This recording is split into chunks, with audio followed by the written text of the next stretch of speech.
ini loh yang kalah berkali-kali ini loh, sampai 3 kali kalah ini loh. Yang awalnya dukung Pak Prabowo 2 kali, kemudian dukung Anies kalah. Nah ini dia ini.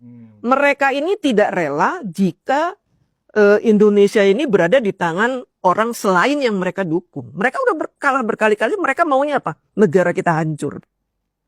Mereka inginnya apa? Bukan hanya Gibran, tapi Pak Prabowo. Inginnya pemerintahan ini diganti semua. Itu agenda mereka ya? Agenda mereka tahu dari mana? Iya, saya bisa membaca itu. Saya bisa baca itu karena saya kan pernah ada di bagian di dalam bagian dari ormas terlarang, Bang. Yang saat ini bergabung ke kubu mereka itu kan. Oh iya.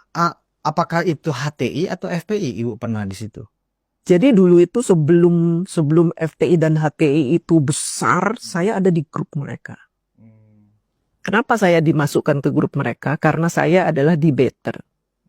Saya berangkat dari seorang debater tahun 2006. Saya pendebat agama dulu itu. Oh, dari debater itu ya, dari Ibu pendebat ya? Pendebat agama. Jadi saya mempelajari agama Nasrani, Al-Quran. Saya jadiin satu. Saya ngelawan mereka yang menghina Islam.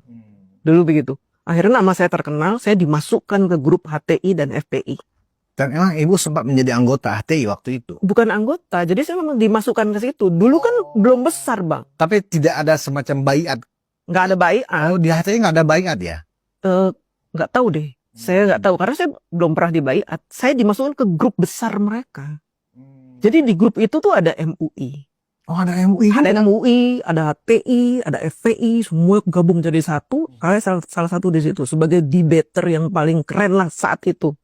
Sekitar tahun berapa itu? Tahun 2006. 2006 ya? 2007. Oke, 2006 itu masih di eranya Pak SBY ya. Pak SBY. Yang pada saat itu memang Pak SBY sangat bersahabat dengan kubu yang membawa politik agama seperti itu ya kan. Iya. Nah, apa yang Ibu ketahui, apa yang mereka bicarakan dan apa yang mereka rencanakan agenda-agenda politik HTI ini pada saat itu? Jadi agenda mereka yang pertama mendirikan DPR-DPR, DPRD-DPRD membuat syariah Islam. Jadi mereka ingin memasukkan syariat Islam ke semua wilayah yang ada di Indonesia itu. Makanya mereka mulai berhasil bikin di Banten, ingat nggak Bang? Perda syariah Islam. Oh ya, perda syariah. Itu kesuksesan mereka tuh kala itu. Kubu-kubu itu mereka bikin di Perda Banten. Kalau di Aceh kan mereka sudah aman lah. Di Aceh memang ini kan, memang syariat Islam kan basicnya, maka disebut daerah istimewa. Di Banten mereka sukses. Kemudian ada beberapa daerah lah mereka bisa menyusupi anggota DPRD-nya untuk bikin perda syariah. Yeah. Mereka sukses. Dan ini rencananya kalau di tiap-tiap daerah sudah ada perda-perda syariah, mereka harus menguasai Indonesia. Jadi ini kecil-kecil dulu nyusupin. Apa tujuan akhirnya itu, Bu? Negara khilafah. Negara khilafah. Itu nggak sekedar pepesan kosong, tuh bener itu serius. Bang, serius. Dan mereka ada yang mendanai dari asing. Ada yang mendanai dari London.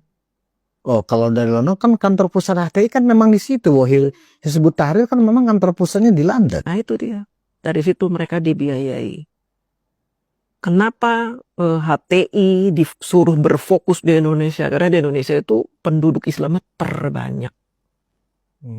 Makanya dianggapnya lebih mudah untuk membuat negara ini ya seperti negara Islam gitu.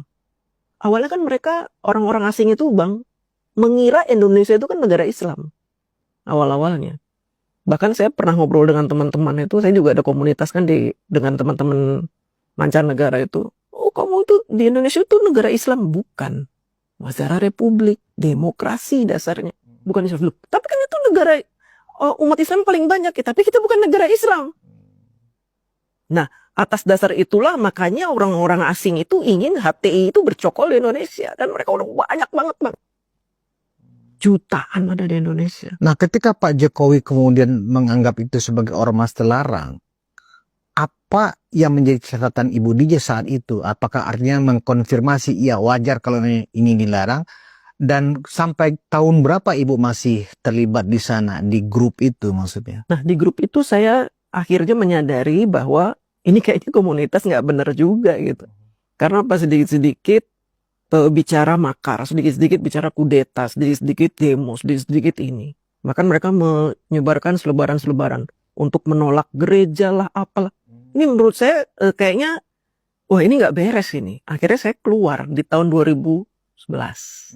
2011 saya udah keluar dari grup itu udah Berarti ada 5 tahun nggak Ibu bersama? dari 2006 grup sampai itu ya? 2011, 5 tahun. Cukup lama ya? Lama sekali, lama. Dan saya lumayan saya donatur saya di situ. Oh. Jadi kalau ada kegiatan apa demo ya saya donaturnya, makanya saya dirangkul bener sama mereka.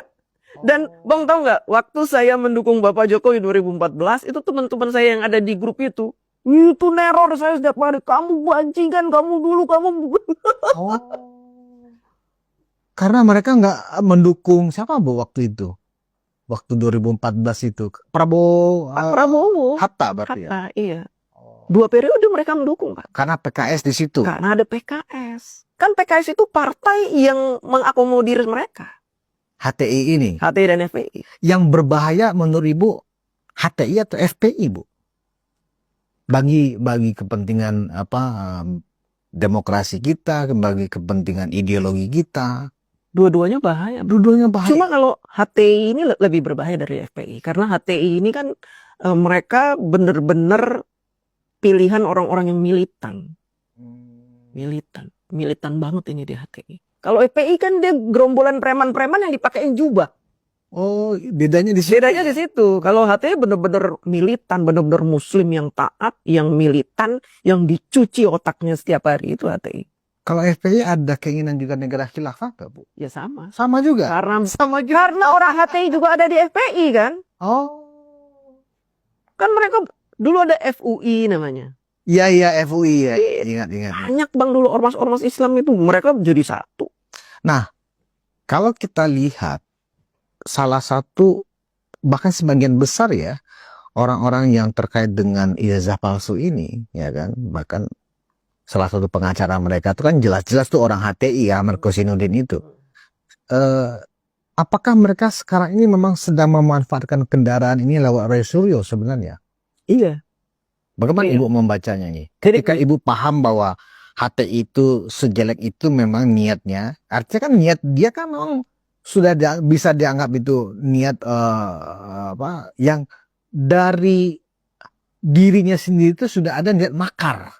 Iya kan? Iya. HTI itu kan begitu. Iya. Ingin merubah konstitusi, Betul. ingin merubah dasar negara Iya. menjadi negara Islam, kan begitu. Bahkan mengharamkan Pancasila.